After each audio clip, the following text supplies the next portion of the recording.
आणि वैष्णवी हगवणे आत्महत्या प्रकरणातील जालिंदर सुपेकर मामांचा नवा कारनामा समोर आला। राजेंद्र हगवणेचे मेहुणे असलेले जालिंदर सुपेकर यांनी पुण्याच्या अतिरिक्त आयुक्तपदी असताना हगवणे बंधूंना शस्त्र परवाने तर दिलेच, तसंच त्यांच्या कार्यकाळात इतरांनाही मोठ्या प्रमाणात शस्त्र परवाने दिल्याचं समोर आलं। सुपेकरांनी पुण्याच्या अतिरिक्त आयुक्तपदी असताना 400हून अधिक शस्त्र परवाने दिल्याचं समोर आलं। त्यामुळे शस्त्र परवाने देणं हे अधिकार क्षेत्रात असलं तरी इतर सर्व 400 जणांची चौकशी होणार का, असा प्रश्न उपस्थित होतोय।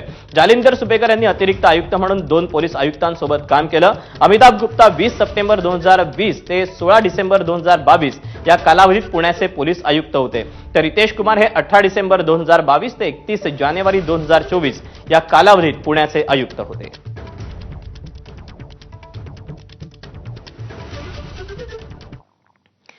दरम्यान लायसन्स द्यायचा जसा अधिकार आहे तसा तो रद्द करायचा देखील आहे। कुणाकुणाला लायसन्स दिलं याची माहिती घेऊ, अशी प्रतिक्रिया उपमुख्यमंत्री अजित पवार यांनी दिली आहे।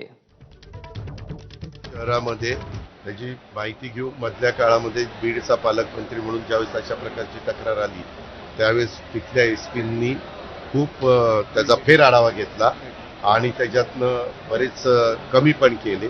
आपल्याला लायसन द्यायचा अधिकार आहे, तसा लायसन कॅन्सल करण्याचा पण अधिकार आहे। 20 ते 2023 या काळामध्ये कुणाकुणाला लायसन दिली गेलेली आहे त्यांची पार्श्वभूमी काय आहे तपासलं जाईल आणि तपासून खरोखरीच ते यांचं कंटिन्यू पुढे चालू ठेवायची गरज असेल तर आम्ही चालू ठेवू, नसेल चालू ठेवायची गरज तर काही आम्ही त्यातली रद्द करू। त्याला पकडलेलं आहे, त्याच्या संदर्भातलं रिमांड त्याला मिळालेलं आहे।